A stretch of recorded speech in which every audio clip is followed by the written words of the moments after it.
As we head into the weekend, I'll have the very latest coming up as First at 4 continues.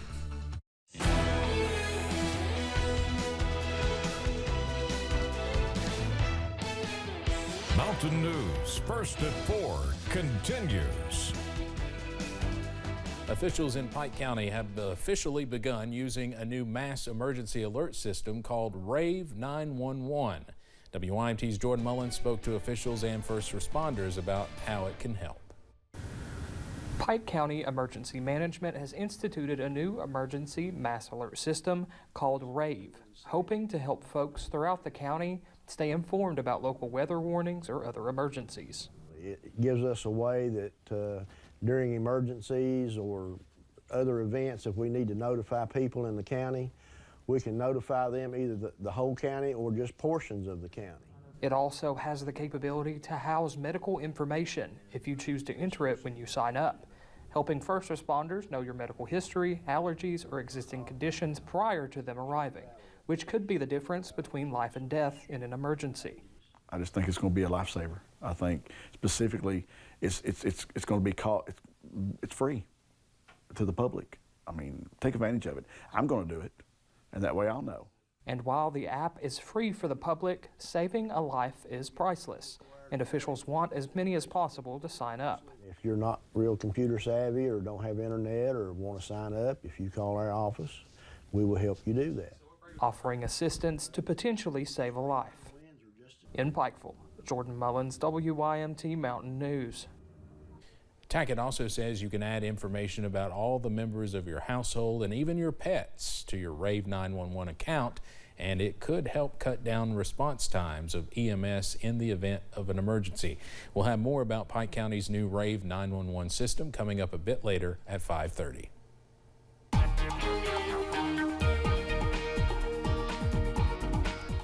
Not much in the way of weather worries out there this afternoon. We've seen warm and sunny conditions. And when I say warm, I don't mean relatively warm. I mean it's actually warm. We're in the 70s out there just about everywhere. I-64 camera at Moorhead, you can see that it is December by the fact that those trees have very little foliage on them. But we're watching that sun slowly set out there on the interstate. We're facing west, too. So if we do happen to get another beautiful sunset out there, we should be able to see it. I-75 at Mount Vernon, not a cloud in the sky. Beautiful pictures this afternoon. Temperatures continue to be very, very warm. Upper 60s, low 70s. Look at Williamsburg, 73, 72 London, Jacksboro, and here in Hazard, a little bit cooler into the Big Sandy, but either way, it's still t-shirt weather out there. Pinpoint Doppler, a clean sweep when it comes to precipitation. However, we have been watching some smoke from a few of those forest fires out there in the region. I'll have an update on that a little bit later on, but satellite and radar shows no weather worries out there as we've headed through the afternoon, and that'll continue into tonight. We're mild tonight, upper 40s to near 50 an overnight low, calm winds and mostly clear skies. I'll have the latest on when some showers could return, though, coming up in just a few minutes. Steve? Evan, thank you.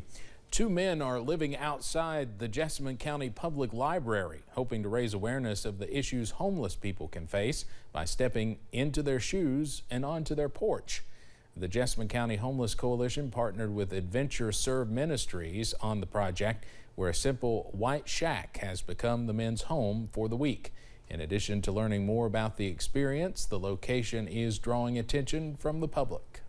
I can talk about how, well, there's no insulation right there. I'm planning on fixing that at some point. Or, yeah, that wall doesn't look quite right, but I just don't really have the skills to do it. The pair say this opportunity gives people a chance to see life from another person's point of view. The shack will be standing at the library until Monday night.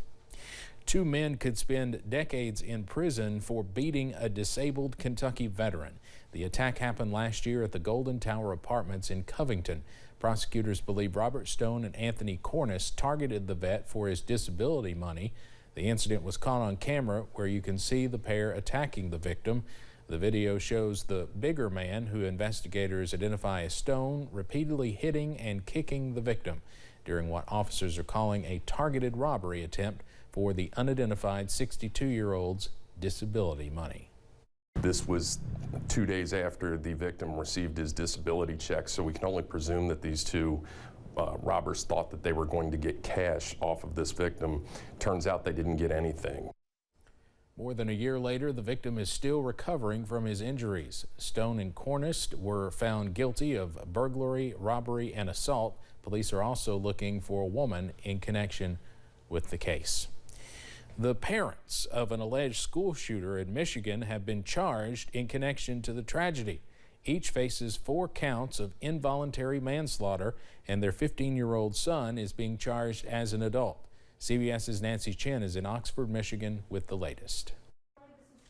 Jennifer and James Crumbly, the parents of alleged school shooter Ethan Crumbly, should also be held accountable for the deaths of 4 students, according to Oakland County Prosecutor Karen McDonald. Gun ownership is a right, and with that right comes great responsibility.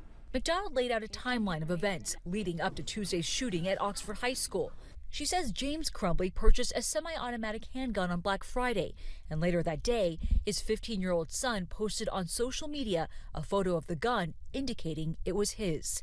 The next day, his mom, Jennifer Crumbly, posted the following. Mom and son day testing out his new Christmas present. McDonald says on Monday, a teacher caught the sophomore searching for ammunition on his phone, so the school contacted his parents. Thereafter, Jennifer Crumbly exchanged text messages about the incident with her son on that day, stating, quote, LOL, I'm not mad at you. You have to learn not to get caught. The next day, the day of the shooting, a teacher spotted drawings on Crumbly's desk of a gun and blood with the words, "The thoughts won't stop, help me." The school summoned his parents for a meeting. They did not indicate to school officials or to their son and inquire about the whereabouts of the gun or the existence of the gun. McDonald says Crumbly then returned to the classroom, and a short while later, his mom texted her son, "Don't do it," but authorities say he had already opened fire. Crumbly's parents told authorities they had stored the gun unlocked in a drawer in their room. Nancy Chen, CBS News, Oxford, Michigan. Each count of involuntary manslaughter that the parents face carries up to 15 years in prison. After nearly 4 decades, Indiana authorities have identified a victim of infamous serial killer Larry Eiler. William Lewis was last seen hitchhiking from Texas to Indiana in 1982. His family had no idea what happened to him until now, thanks to the help of a company called the Red Grave Research Forensic Services. The sheriff's office had saved Lewis's remains, and in 2018, coroner Andrew Boersma exhumed Lewis's body. That's when the remains were tested and linked to Lewis through the DNA of family members. The Lewis family say they are grateful to finally get some answers after all these years. Police and firefighters are being called heroes after stopping a person threatening to take their own life. And the way they did it is raising some eyebrows, using a bounce house in their rescue efforts. After 3 hours of talking proved unsuccessful, they called in the bounce house, putting it below the bridge as Texarkana Fire Captain Lucas Shelton used the ladder from a fire truck to grab the struggling woman and bring her down to safety. The wrestling match ensued till we got to the ground. The driver did an excellent job of getting us down to the bouncy house quick. The woman is now being held in a local jail on multiple charges, including battery for fighting a captain during the rescue, and no one was injured in the incident.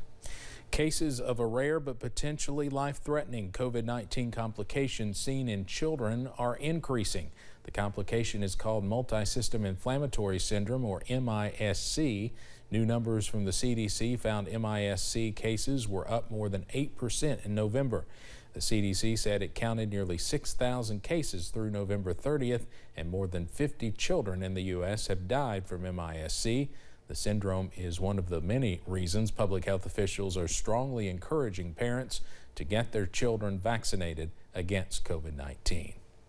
Coming up on First at 4, with businesses ramping up hiring for the holidays, financial experts were surprised by last month's jobs report. And keeping things mild as we head into the weekend. I'll have the latest on temperatures and when we can see showers return on the way. WYMT News app offers alerts on breaking stories as they happen. Custom